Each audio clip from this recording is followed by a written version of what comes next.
أعوذ بالله من الشيطان.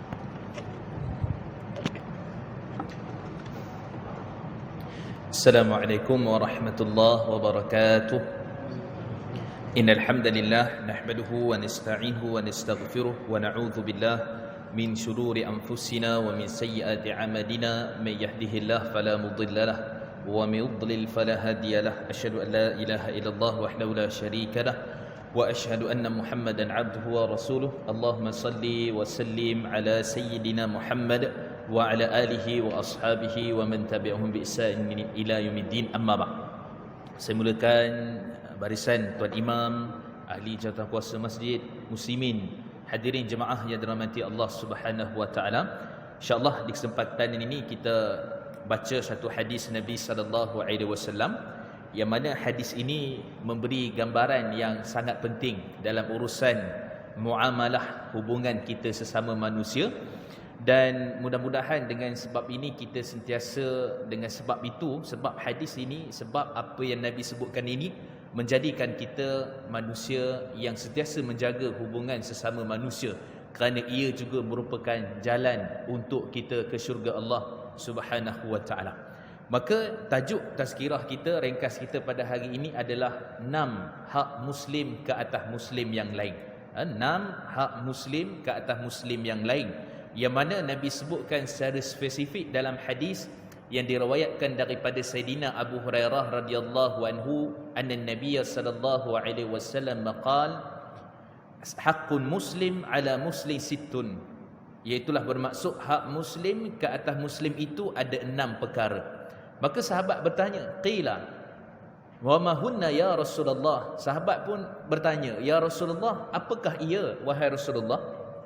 Maka Nabi sallallahu alaihi wasallam menjawab, yang pertama sekali, idza laqitahu fasallim alaih, bila kamu berjumpa dengannya, kamu memberi salam kepadanya.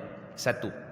Yang kedua, kata Nabi sallallahu alaihi wasallam, wa idza da'aka faajibhu, bila mana ia menjemput kamu, iaitu untuk satu majlis, maka kamu penuhilah tuntutannya.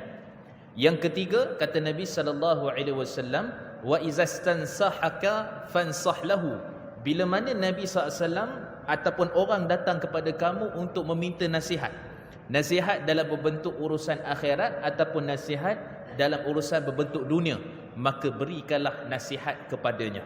Yang ketiga.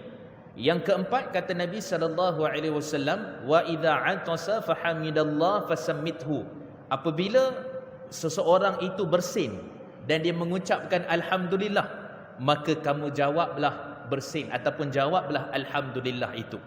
Itu yang keempat. Yang kelima, kata Nabi sallallahu alaihi wasallam, wa idza maghidha fa'udhu, bila mana sahabat kamu sesama muslim sakit, maka ziarahlah dia. Itu yang kelima. Dan yang keenam, kata Nabi sallallahu alaihi wasallam, wa idza mata fattabi'hu, bila mana ia meninggal dunia, maka ikutilah, uruskanlah jenazahnya. Baik, kalau kita perhati ni, 6 perkara ni saya akan ulas nanti secara ringkas. Nabi sebutkan kepada kita bermula daripada kehidupan sampai membawa kematian, nak menunjukkan bahawa ia adalah satu perkara yang sangat penting untuk kita pelihara, untuk kita jaga dalam hubungan kita sesama muslim. Hadis ini hadis sahih riwayat Imam Muslim daripada Sayyidina Abu Hurairah radhiyallahu anhu. Biasa kita dengar nama Abu Hurairah ni. Nama sebenar beliau adalah Abdurrahman bin Sakhar. Dia ada lebih daripada 30 nama yang para ulama sebut dalam kitab-kitab mereka, tapi yang masyhurnya Abdurrahman. Itulah sebenar gelaran kepada Sayyidina Abu Hurairah, nama sebenar beliau. Dan beliau adalah sahabat yang mana diberi gelaran Abu Hurairah itu bapa kucing. Kerana kata Imam Ibn Hajar, waktu beliau menggembala tu, jubah Arab dulu dia besar. Dia letak anak kucing dalam jubah dia. Kan dia bawa kucing tu. Maka sebab itulah gelaran Abu Hurairah tu bapa kucing, nama yang sinonim kepada Sayyidina Abdurrahman bin Sakhar ataupun Abu Hurairah. Dan beliau merupakan sahabat yang paling banyak meriwayatkan hadis Nabi sallallahu alaihi wasallam.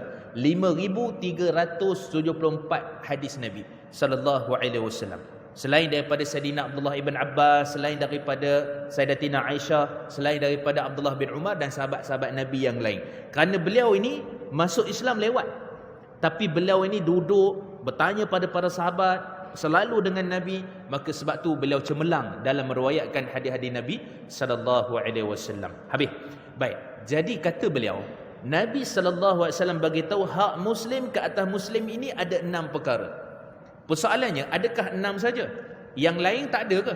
Jawapannya yang lain ada, tapi Nabi sebut dalam hadis-hadis yang lain. Cuma hari ini kita nak fokus kepada 6 perkara ni yang Nabi sebutkan.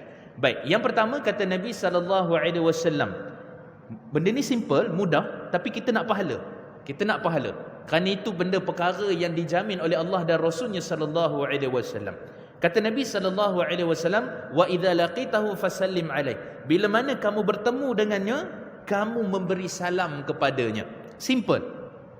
Salam ni hukumnya ialah, kata Imam An-Nawawi dan kata Imam Ibn Munzir, bagi salam hukumnya adalah sunnah. Sunat. Maksudnya kita buat tu dapat pahala lah. Adapun menjawab salam hukumnya adalah wajib. Itu kesepakatan yang disebut oleh para ulama, antaranya Imam Ibn Munzir dan juga Imam Nawawi. Jadi kita bagi salam ni, Assalamualaikum warahmatullahi wabarakatuh, ataupun Assalamualaikum, hukumnya sunat. Menjawab salam Waalaikumsalam, hukumnya adalah wajib. Apakah terkandung dalam salam ni?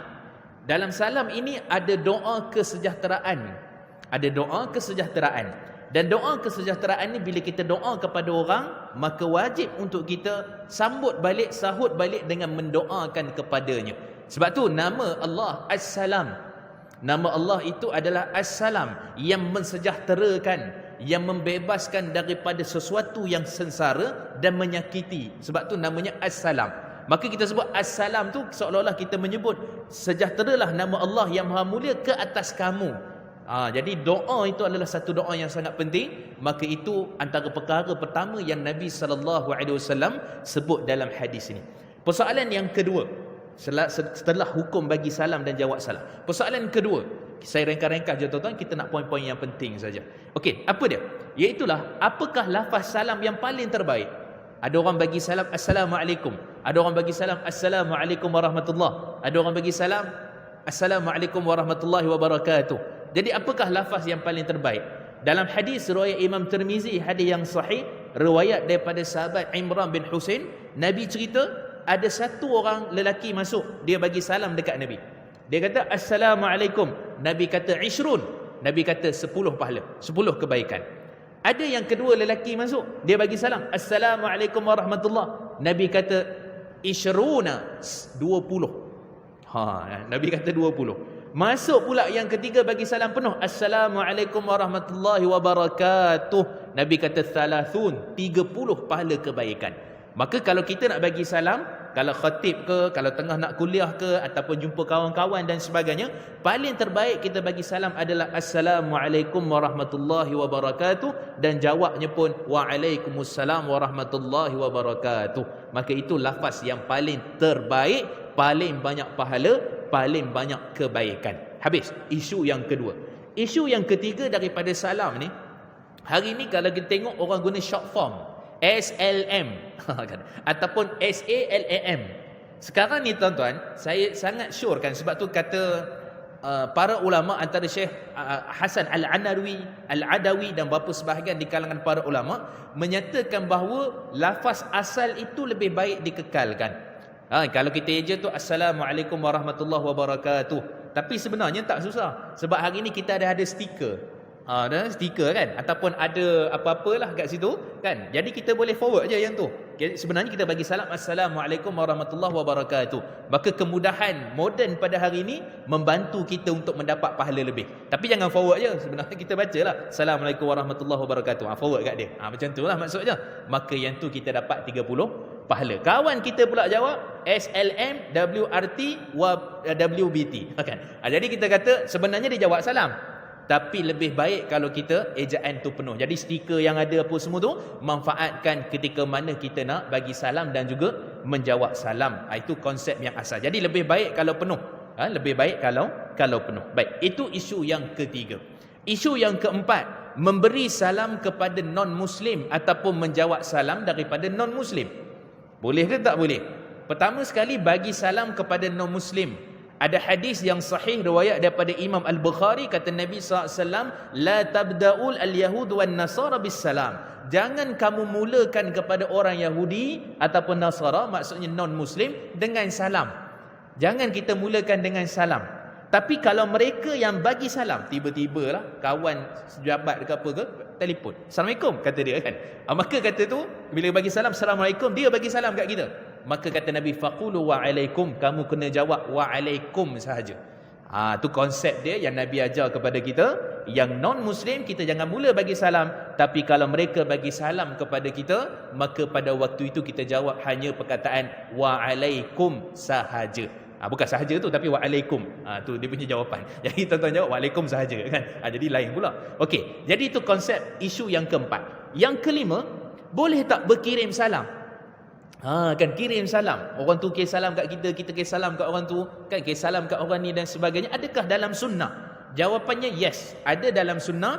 Dalam riwayat Imam Al-Bukhari daripada Sayyidatina Aisyah radhiyallahu anha, yang mana beliau ini kata Nabi sallallahu alaihi wasallam, inna Jibril tuqra alaiki salam.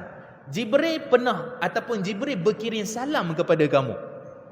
Kan Jibril berkirim salam dengan lafaz assalamualaikum warahmatullahi wabarakatuh. Kan, jadi maksudnya perbuatan berkirim salam ni adalah satu sunnah. Kita tak jumpa dengan orang tu, kita jumpa dengan anak dia, kita kata kirim salam dekat ayah nanti ya, kirim salam dekat ibu, dekat mak nanti ya, dekat nenek, dekat tok wan dan sebagainya, maka hukumnya adalah sunnah kerana perbuatan itu pernah dilakukan oleh Jibril alaihissalam, berkirim salam kepada Sayyidatina Aisyah radhiyallahu anha, seperti mana dalam hadis sahih riwayat Imam Al-Bukhari. Itu poin yang kelima daripada isu memberi salam. Yang keenam, siapa yang paling terbaik memberi salam? Adakah orang berjalan kepada orang yang duduk, ataupun orang yang umurnya apa kita kata remaja kepada yang lebih tua dan sebagainya? Yes, memang dalam hadis ada sebut. Dalam hadis riwayat Imam Al-Bukhari, kata Nabi sallallahu alaihi wasallam, yusallim ar-raqib 'ala al-mashi wal mashi 'ala qa'id wal qa'id atau as-saghir 'ala kabir, atau kama qala Nabi sallallahu alaihi wasallam. Nabi menyebutkan yang paling terbaik bagi salam di kalangan kamu ialah mereka yang mana menunggang kepada mereka yang sedang berjalan. Kan kita berhenti tepi tu nak beli apa? Sekarang musim durian benda entah kan. Jadi tengok-tengok ada jumpa kawan kita. Kita assalamualaikum warahmatullahi. Dia tengah beli contohnya. Assalamualaikum contohnya kan. Maka yang tu konsep dia. Dan kemudian kata Nabi sallallahu alaihi wasallam, yang berjalan ke atas yang duduk. Tuan-tuan keluar nanti jumpa orang ke jumpa apa kan kat tepi tu, maka waktu tu kita berbagi salam. Assalamualaikum contohnya. Kan itu dia punya tingkatan dia. Dan kemudian kata Nabi sallallahu alaihi wasallam, as-saghir 'ala al-kabir. Orang yang remaja, orang yang muda bagi salam kepada orang yang veteran, umur yang tua ataupun orang tua. Maka itu step dia. Cuma kata Nabi, yang terbaik di kalangan kamu yang memulakan salam. Tak kiralah yang berjalan ke, yang berlari ke, apa, yang duduk ke, yang apa ke, memulakan salam. Maka itu yang paling terbaik. Jadi kita kata itulah hak Muslim ke atas Muslim, kita memberi salam. Cuma persoalan dia sekarang tuan-tuan, ramai orang dah tak bagi salam kepada orang yang dia tak kenal. Jumpa dekat pasar, jumpa kat mana, dia tak kenal, tapi dia nampak Muslim, dia tak bagi salam. Maka kata Nabi SAW dalam hadis yang hasan, statusnya boleh digunakan sebagai hujah. Dalam riwayat Ibn Hibban dan juga riwayat Daraqutni, kata Nabi SAW, antara petanda kiamat itu adalah orang memberi salam hanya kepada yang mereka kenal saja. Yang tak kenal tak bagi salam. Hari ni kalau kita tengok tuan-tuan, memang yang kita kenal tu bagi salam, yang tak kenal tu jarang bagi salam. Bahkan kita pandang pelik, ni pasal pula bagi salam kat aku ni. Ni kenapa pula dia ni bagi salam? Kita pelik. Padahal sebenarnya dia antara petanda-petanda kiamat yang Nabi SAW sebutkan kepada kita. Baik, habis memberi salam. Apa dia punya poin-poin penting yang saya nak sampaikan kepada tuan-tuan. Yang kedua, Nabi SAW sebutkan kepada kita, wa idza da'aka falyatiha. Bila mana ada orang iaitulah mengajak kepada kamu, pelawa kepada kamu satu majlis, maka hendaklah kamu hadir ke majlis itu. Sebab pahala tuan-tuan. Pahala.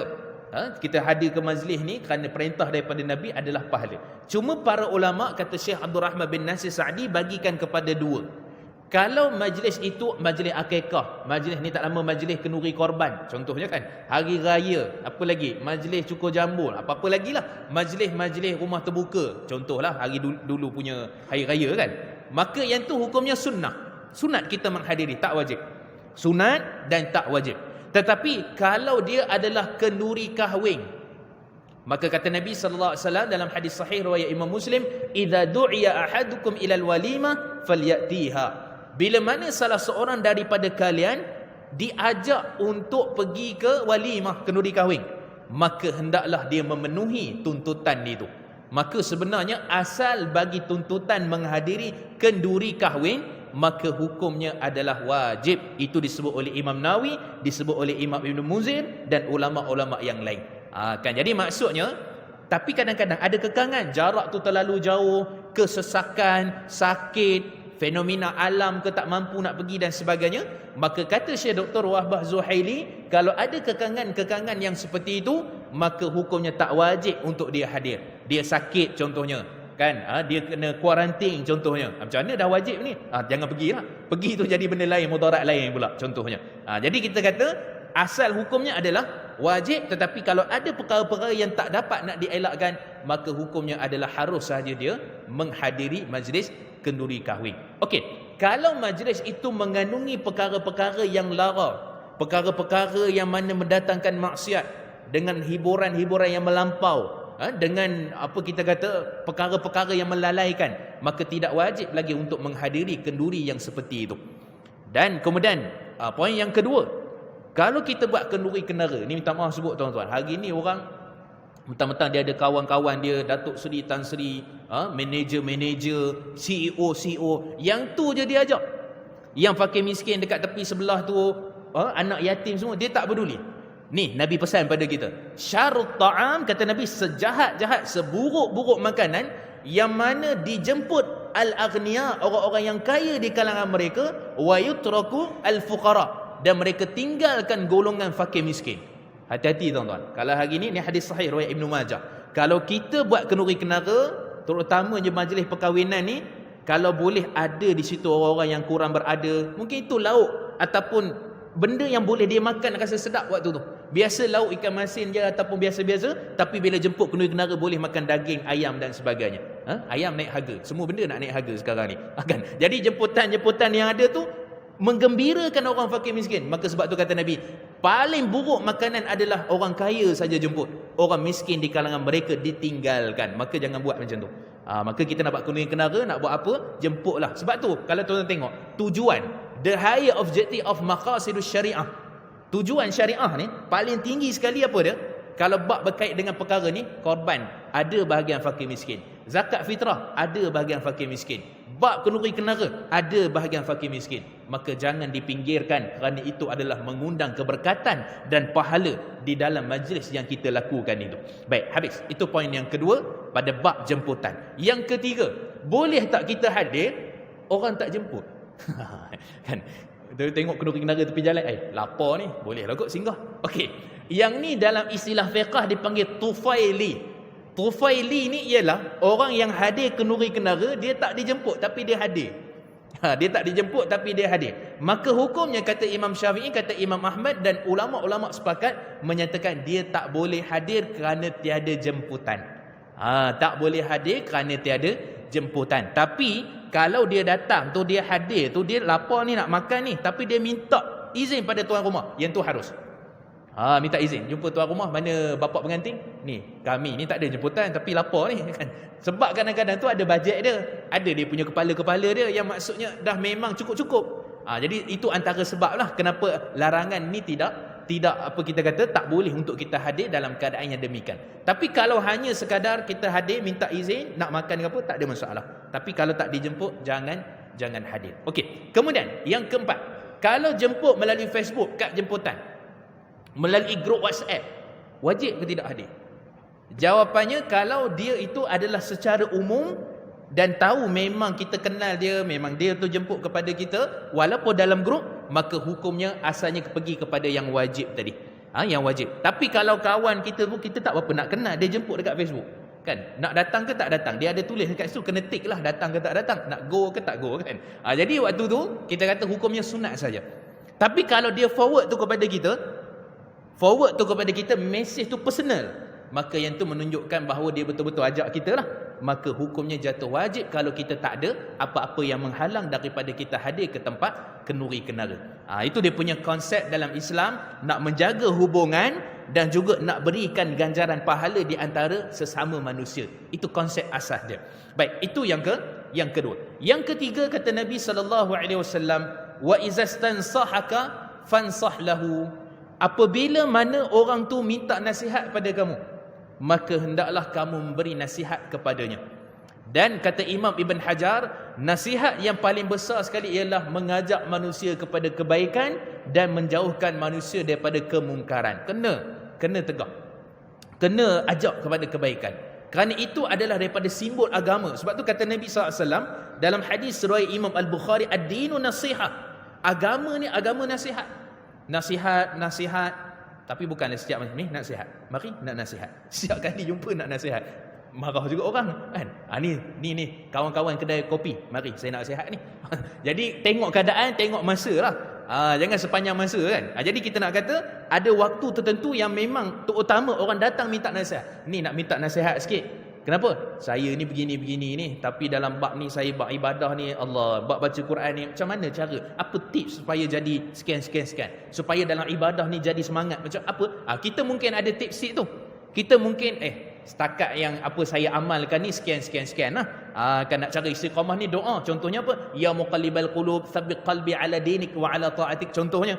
Jadi dengan sebab doa itu, alhamdulillah saya istiqamah. Saya cuba buat yang paling terbaik. Bagi tips tu, nasihat tu kat dia. Ada orang ni mungkin saya ni dalam bab bisnes ni tak tahu nak cakap apa. Lepas PKP ni nak bangun balik susah. Ada tak strategi? Okey, itu dalam bab dunia. Dalam bab dunia pun kita boleh nasihat sekadar apa yang kita mampu kepada dia. Boleh.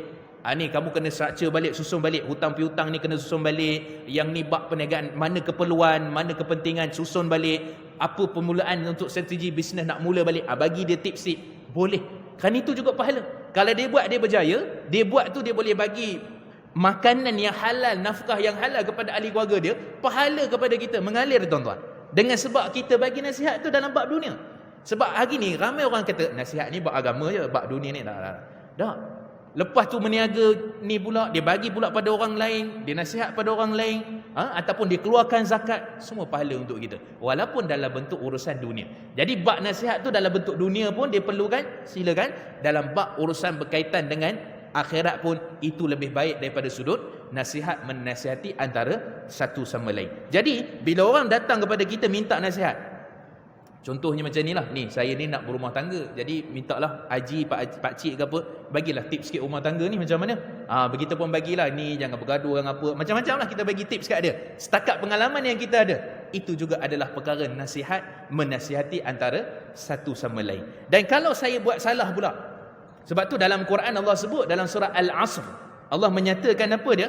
Tentang bagaimana manusia ini watawasau bil haqq watawasau bis sabr. Perkataan watawa tu bukan saya seorang nasihat pada tuan-tuan. Kalau tuan-tuan jumpa saya buat salah, tuan-tuan nasihat pula kepada saya. Maksudnya saling nasihat menasihati antara satu sama lain.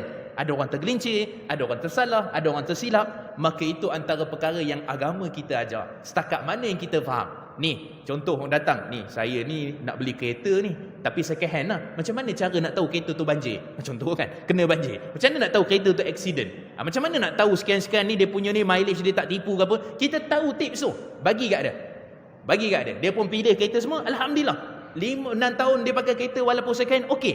Maka kita pahala. Dia nak pergi jual beli, dia nak pergi apa? Nak pergi ke pasar, dia nak pergi kerja, nak pergi apa? Bawa kereta tu, atas nasihat kita tadi, boleh pahala kepada kita tuan-tuan di atas nasihat walaupun berbentuk dunia. Tetapi kata Nabi SAW dalam hadis riwayat Imam Muslim, sesiapa yang mana membebaskan mu'sir, kesusahan ataupun kita kata kepayahan orang-orang yang ada di atas dunia ni, maka Allah mudahkan urusan kita dekat akhirat nanti. Jadi siapa tak nak bagi kebaikan, bagi nasihat, bagi tips kepada orang yang minta nasihat dan juga kebaikan kepada kita. Itu dia punya konsep dia. Itu yang ketiga. Yang keempat, hak muslim ke atas muslim yang lain. Kata Nabi SAW, wa idza atasa fahamidallah fasammithu. Bila mana ada satu orang dia bersin dan dia ucap alhamdulillah. Ada orang kata, ni orang katalah, tak mungkin tuan-tuan juga pernah dengar. Kenapa kita kena ucap alhamdulillah? Sebab waktu kita bersin ni jantung kita berhenti. Waktu kita bersin ni jantung kita berhenti. Biasa kita dengar. Jawapannya tuan-tuan tak betul. Kalau berhenti tu lama dah. Raudatul Sakinah. Lama dah. Fakta sains menunjukkan sebaliknya. Jantung kita tak berhenti. Cuma kadar kita punya pam jantung tu dia berkurang. Dan kita punya pernafasan tu sikit ada rasa macam tak berapa selesa waktu bersin tu. Itu je. Bukan maksud sampai berhenti jantung. Jadi fakta tu tak betul. Samalah mandi malam nanti kena paru-paru berair. Macam-macam tuan-tuan. Kan? Nampak sandar kepada sains tapi sebenarnya tak betul. Sebab dalam agama kita atau dalam sains kena kepada fit and figure lah. Hujah dan juga fakta tu mesti ada. Dan kita kata bersin ni satu nikmat. Adakah Allah suka orang bersin? Dalam hadis riwayat Imam Bukhari kata Nabi SAW, innallaha yuhibbul uttas. Allah menyukai, mencintai orang-orang yang bersin. Jangan pakat bersin pula ramai-ramai tuan-tuan. Yang gitu kau hidung bersin kan, swab test ke apa bersin kan. Hadis ni Nabi sebutkan bahawa orang-orang yang mana bersin ni kenapa Allah cinta, Allah suka. Sebab kita hari-hari kita bersin dan kita termasuklah orang-orang yang dicintai oleh Allah Subhanahu Wa Taala. Sebab bersin ni memberikan kesihatan. Bersin ni ialah membebaskan virus ataupun apa-apa kuman, sekatan-sekatan yang ada dalam pernafasan kita dan sebagainya. Jadi kita kata Allah suka kerana dia memberi kesegaran dan itu memberi kebaikan kepada hamba-hamba Allah Subhanahu Wa Taala. Jadi rupanya tuan-tuan bersin ni Allah suka. Cuma apakah sunnah? Tanggungjawab kita sesama sahabat kawan kita yang bersin. Maka kalau dia bersin dia sebut alhamdulillah. Maka kita jawab kepada dia yarhamkallah. Itu jawab dia. Nabi sebut dalam hadis surah Imam Nasai, kita jawab yarhamkallah. Kalau perempuan isteri kita kan anak kita bersin dia sebut alhamdulillah, kita jawab yarhamkillah. Tukar baris. Kan? Yarhamkillah perempuan, kalau yarhamkallah lelaki. Kenapa kita nak kena jawab? Kerana Nabi ajar. Kerana dia adalah sunnah. Jawab tu pahala. Kan? Bukan pahala ni kena berzikir subhanallah. Ya, pahala baca Quran. Ya, pahala solat sunat. Ya, pahala. Tapi hubungan sama manusia Nabi ajar kita buat, maka yang itu memberikan pahala kepada kita. Kan? Itu dia punya konsep dia. Kemudian nak kena jawab balik ke? Yang bersin tadi nak kena jawab balik ke? Kalau dia dapat jawablah. Yahdikumullah wa yuslihu balakum. Tadi sebut alhamdulillah, segala puji bagi Allah. Bersin ni nikmat Allah bagi. Tuan-tuan bayangkan jangan tekak bersin, cuba 2 hari tak kentut. Sakit perut tuan-tuan. Betul kan? Bersin kan? Makan-makan garam tak rasa. Nikmat tu sebenarnya. Rasa makan garam, rasa makan gula, panca indera yang kita ada, nikmat Allah bagi. Termasuklah bersin. Cuba sehari tak bersin. Senak kot tuan-tuan. Rasa sakit kot badan. Jadi Allah bagi nikmat, maka kita bersyukur. Puji Allah, alhamdulillah. Dan kemudian bila puji tu kita dengar kawan kita puji. Kalau dia tak jawab tuan-tuan, tak payah jawab lah. Kalau dia tak jawab, dia diam. Lepas bersin tu pacung. Lepas tu dia diam je. Tak payah jawab lah. Tapi kalau dia sebut alhamdulillah, sebab sunnahnya sebut alhamdulillah, maka kita jawab yarhamkallah. Jawab balik pada dia yang bersin tadi, yahdikumullah. Itu paling singkat lah. Ataupun wa yuslihu balakum. Semoga Allah terus memberi kepada kamu petunjuk dan terus membaiki urusan kamu, kehidupan kamu, kesihatan kamu dan sebagainya. Baik, kalau lebih 3 kali, sudah. Kebetulan kawan kita ni demam, sesama, bersin je. Letih juga tu. Alhamdulillah. Yarhamkallah. Alhamdulillah. Yarhamkallah. Jadi bila nak selesai? Okey, kata Imam Nawawi dan ulama-ulama dalam mazhab Syafi'i menyatakan bahawa kalau bersin lebih pada 3 kali, maksudnya dia demam, dia sesama, maka jawab sekali je. Afakallah. Semoga Allah memberikan kesihatan kepada kamu, kesembuhan kepada kamu. Ataupun sebut syafakallah. Semoga Allah memberi kesembuhan, kesihatan kepada kamu. Kalau lebih pada 3 kali. Kalau sekali 2 tu, kita jawablah alhamdulillah, yarhamukallah. Inilah nikmat interaksi. Walaupun sesama manusia simple, mudah, tapi dia memberikan ganjaran pahala kepada kita tuan-tuan, yang Allah Subhanahu Wa Taala berikan yang paling terbaik. Baik, itu yang keempat. Yang kelima, hak muslim ke atas muslim, kata Nabi SAW, wa idza marida fa'udhu. Bila mana kawan kamu tu sakit, saudara mara kamu sakit, maka ziarahlah dia. Kata Syekh Abdul Rahman bin Nasir Sa'di ketika menafsirkan ataupun mensyarahkan hadis ni, beliau menyatakan terbahagi pada 2. Kalau dia adalah kawan-kawan, sahabat teman kita, office mate ataupun housemate, apa-apalah dulu punya kawan dan sebagainya, maka hukum kita pergi ziarah tu sunat. Bagus kita pergi ziarah tu pahala. Tetapi kalau yang sakit tu kaum kerabat kita, mak ayah kita, adik-beradik kita, sepupu, sepapat, kaum kerabat lah, kita cerita pertalian darah kita, maka yang tu hukumnya wajib untuk kita hadir, kerana dia adalah mengundang pahala yang besar di sisi Allah. Kalau kita tak ada keuzuran, kita kena hadir, kan? Sebab ini merupakan perintah daripada Nabi. Dan sebab tu di hari akhirat kelak, Allah berdialog dengan orang-orang yang berada di hari akhirat. Maridtu abdi falam yadhuruni, wahai hambaku, aku sakit, kata Allah, kamu tidak menziarahi aku. Kemudian hamba Allah ni tanya, ya Rasulullah, wahai Allah, wahai Tuhan, macam mana Tuhan boleh sakit? Kemudian kata Allah Subhanahu wa taala, hamba-hamba aku sakit, kamu tidak menziarahinya. Maksudnya nak ceritanya betapa besarnya hubungan ataupun kebaikan menziarahi orang sakit. Bahkan dalam hadis riwayat Imam Muslim, kata Nabi sallallahu alaihi wasallam, siapa yang keluar daripada rumahnya, hadis sahih, keluar daripada rumahnya tujuannya adalah untuk menziarahi orang sakit, maka Allah pemudahkan perjalanan dia pergi tu, dan Allah pun mudahkan perjalanan ke syurga Allah Subhanahu wa taala. Besar tuan-tuan ganjaran pahala dia, orang yang menziarahi orang sakit, orang menziarahi orang sakit. Tapi kalau Covid, payah sikit lah nak ziarah, kan? Tapi kalau sakit-sakit yang biasa dan sebagainya, maka ziarah itu, minta izin dan sebagainya nak pergi ziarah, maka dia adalah satu sunnah yang sangat-sangat dianjurkan oleh Nabi sallallahu alaihi wasallam. Kalau tak dapat pergi ziarah, apa gunanya telefon? Telefon, WhatsApp lah. Tanya khabar macam mana, sekian-sekian, nak pergi ziarah tapi belum berkesempatan, mesej lah, tanya khabar, macam mana keadaan sekarang dan sebagainya. Itu juga cara bagaimana kita nak berinteraksi dengan apa yang Nabi sebut menziarahi pesakit ni, kan? Cari keadaan, cari masa, telefon ke apa dan sebagainya, maka itu antara perkara yang sangat-sangat dianjurkan oleh agama kita. Tapi tengoklah, ada adabnya. Ada setengah orang ni semua benda nak bergurau. Tu sebab tu penting pilih kawan baik ni tuan-tuan. Bila dia jadi kawan yang sentiasa bergurau ni, itu yang keluar video pergi hadiah kondom apa benda semua tu. Majlis perkahwinan pergi hadiah benda-benda yang macam tu. Tak ke malu? Jadi kita kata, ada tempat-tempat tentu boleh buat bergurau, ada tempat yang memang kita tak boleh buat bergurau lah, kan? Jadi termasuk dalam isu sakit ni, kadang-kadang tu pergi ziarah, aku ingat kau tak lama dah, ingat 3 kali Jumaat lagi ni, pergi cakap macam tu dekat kawan dia, memanglah sentiasa bergurau, tapi bab-bab tu mungkin ada tempat kita tak boleh bergurau. Maka percakapan kita, kita doakan kepada orang yang sakit tu, mudah-mudahan cepat sembuh. Pilih masa, jangan 4 pagi pergi ziarah orang sakit, tak kena lah. Hospital pun ada waktu-waktu dia, kan? Jadi kita kata konsep ini, adab ini, dia adalah perkara yang nak membawa kita kepada grab cari pahala-pahala yang berkaitan dengan akhirat.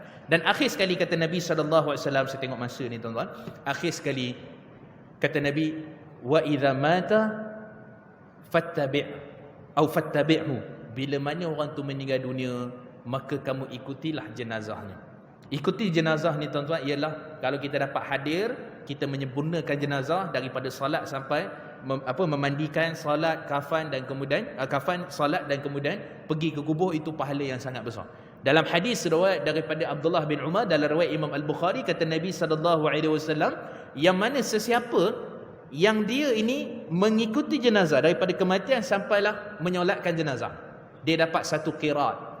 Dan sesiapa yang mana menyertai jenazah ni daripada lepas disolatkan sehinggalah ke kubur, dia dapat 1 qiraat. Maka kata Nabi sallallahu alaihi wasallam, kata Abdullah bin Umar tanya kepada Sayyidatina Aisyah, betul ke hadis ni? Betul, Nabi sebut 1 qiraat. Abdullah bin Umar ni tuan-tuan, anak pada Sayyidina Umar Khattab, orang yang kuat mengamalkan sunnah. Sebelum ni dia tak tahu hadis tu, dia tak tahu, beliau tak tahu. Selepas tu bila tahu, dia menangis, beliau menangis. Beliau kata, betapa banyak qiraat yang telah luput daripada kehidupan aku. Kerana sebelum ni aku ambil tak cakna, ambil biasa je, tak kisah pun. Sebab tu solat jenazah, menghadiri pengkebumian dan sebagainya, bagi orang lelaki khususnya, dia adalah perkara sunnah yang sangat digalakkan kerana dapat pahala qiraat. Qiraat ni besar mana? Besar gunung Uhud. Uhud ni besar mana? Dia punya lebar luas saja 6 ke 8 kilometer tuan-tuan. Besar kan? Besarlah pahala tu. Simple je tu, kan? Sekadar solat 4 takbiratul ihram, simple, mudah, kan? Sekadar pergi jenguk, ziarah dan sebagainya, nak dekat pula, maka itu semua gudang-gudang pahala yang manusia sepatutnya tidak boleh luput daripada melakukan perkara yang Nabi SAW anjurkan itu. Dan kemudian Nabi sebut kepada kita tentang kematian, tentang menziarahi orang yang meninggal dunia ni, maka banyak perkara-perkara sunnah yang kita boleh lakukan tuan-tuan. Mendoakan si mati, Tu sangat penting. Kan ada orang kata, ni bukan orang kata, biasa kita dengar. Malaikat ni, dia datang lepas 7 langkah yang terakhir tau. Malaikat muka nakir tu dia datang kan untuk menghitung si mati ni, kan untuk bertanya soalan kepada si mati ni lepas 7 langkah yang terakhir. Tak tahu hadis daripada mana, dia duk sebar-sebar. Bahkan dalam hadis riwayat daripada Imam Tirmizi, hadis sahih, kata Nabi SAW, is'alu au istaghfiru li akhikum bithabat fa innahu al-ana yus'al. Sekarang ni kamu doa kepada orang yang berada dalam kubur ni, jenazah ni, sekarang Nabi kata istighfar pada dia, kerana sekarang dia sedang ditanya. Ni hadis dengan pendapat yang kata 7 langkah ke apa semua malaikat tu. Siap ada yang tunggu tuan-tuan supaya malaikat tak datang, biar lewat sikit kot. Dia ingat malaikat tu macam dia. Tunggu kan. Dah. Sekarang tu dekat dalam kubur tu selesai. Itulah malaikat munkar nakir datang. Berdasarkan hadis sahih riwayat Imam Tirmizi, Nabi suruh doa. Itulah. Kemudian kita bawa makanan ni kepada si mati. Bukan si mati tu, dia dah tak ada dah. Kepada keluarga si mati tu. Bawalah susu, tepung, beras, benda semua tu bawa. Ni kita pula. Ni, malam ni lauk apa? Kita tanya pula pada dia. Tak kena tuan-tuan. Sebab tu dalam hadis riwayat Imam Tirmizi kata Nabi SAW, isna'u li ali Ja'farin ta'aman. Bawa makanan, buat makanan kepada keluarga Ja'far. Kerana keluarga Ja'far At-Tayyar tu, yang meninggal dunia, dia dapat 2 sayap kepak malaikat tu, meninggal dunia. Maka kata Nabi, bawa makanan kepada keluarga Ja'far. Kita pergi makan. Terbalik. Maka kita kata sunnah Nabi bawa makanan. Tahu dah orang ni susah, tahu dah kita datang tolong masak ke, bawa makanan, itu sepatutnya. Tapi dah terbalik tuan-tuan, kerana kita lari daripada sunnah Nabi SAW. Jadi kita kata itu antara perkara yang kita perhatikan. Mudah-mudahan 6 perkara ni, saya ulang balik, bagi salam, kemudian memenuhi undangan, kemudian juga Nabi sebut tentang beri nasihat, dan Nabi sebut tentang jawab bersin, Nabi sebut juga tentang Nabi nyatakan kepada kita tentang perkara-perkara tadi. Mudah-mudahan beri kebaikan dunia dan juga akhirat, memberikan pahala kepada kita insya-Allah. Aku qauli hadza wa astaghfirullah li wa lakum. Wassalamualaikum warahmatullahi wabarakatuh.